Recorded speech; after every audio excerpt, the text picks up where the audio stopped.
And we're back. Hey y'all. Hey. We are back for another story time. It's still Black History Month, so we're gonna keep it moving.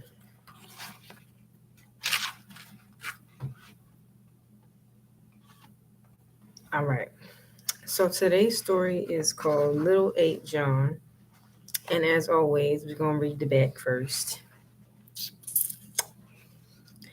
This is a moral tale told particularly to children so they'll be good. At other times, it was meant to be told as frightening entertainment. It can be placed historically with a slavery folk rhyme whispered to plantation slave children as they went to bed. Don't talk, go to sleep, eyes shut and don't you peep. Keep still, or he just moans, raw head and bloody bones.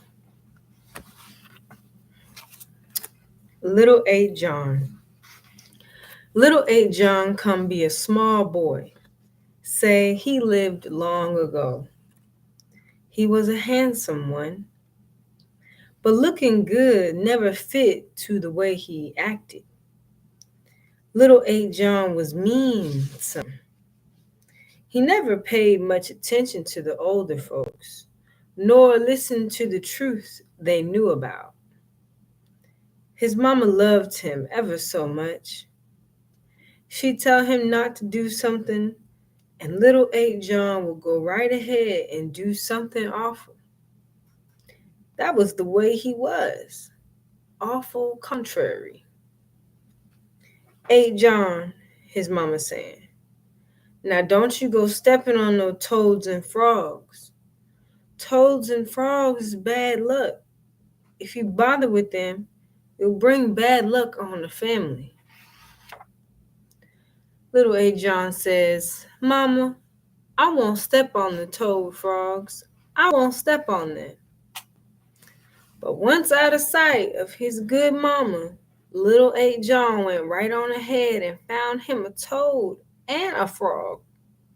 And he squished the toad, then he squashed the frog. And if he could find them, he'd squish up and squash up a whole bucket of toad frogs. His mama's cow wouldn't give the good milk one time. His baby sister had bad stomach aches. Little 8 John just laughed and laughed about it.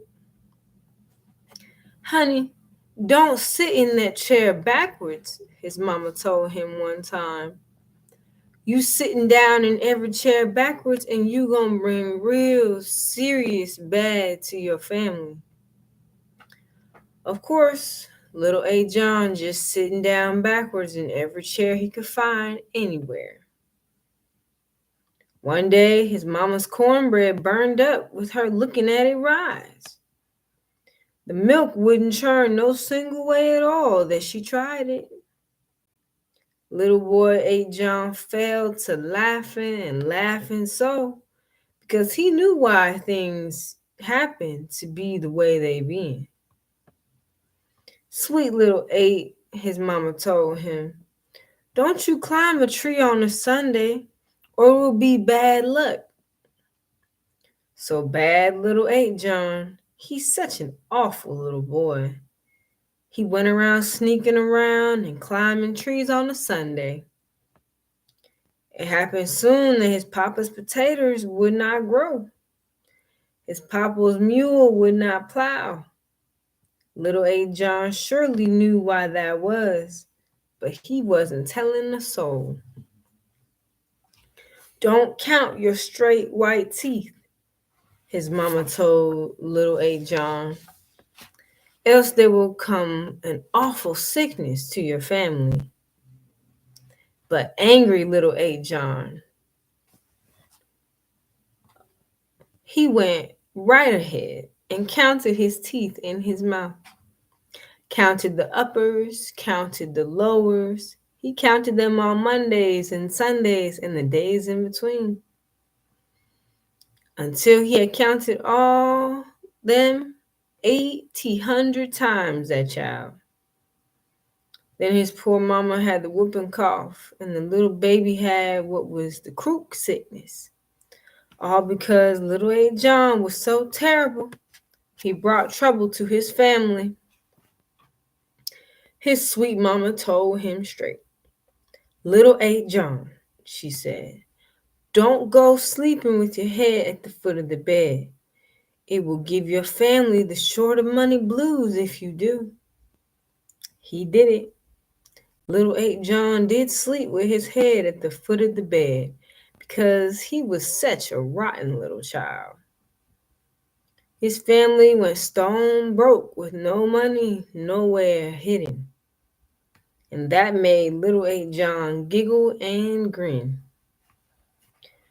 Don't you dare give yourself Sunday moans for fear of old raw head bloody bones, his mama told him because she loved him so. Now, little old John knew that the old bloody bones was the raw bones of someone dead that could rise and walk and try to catch somebody. But little old John, he didn't care one bit. He moaned and he groaned on a Sunday and a Monday too. He was just so contrary. And sure enough, one dark, still night, it happened. Old raw head, bloody bones rose up and came walking. He come after bad little old John, and in one flicker of candlelight, that old raw head, bloody bones turned little John into a little dark spot. There was that dark spot, like a grease spot on the kitchen table. The next morning, little old John's mama taking a wet rag and washed off that grease-looking spot on the kitchen table. Must have missed the grease there last supper, she said. She rubbed and rubbed at it until the dark spot was all gone. Was it not a streak of it left? And that was the end of little old John. What happens to all little children who never mind. That little boy was a badass one. I like these stories where they're like, be good or else. All right, y'all. Thanks for hanging out. And stay tuned for next week. We're going to read The Peculiar Such Thing. Peace out, friends. Happy continuous Black History Month, Black History Year. Forever.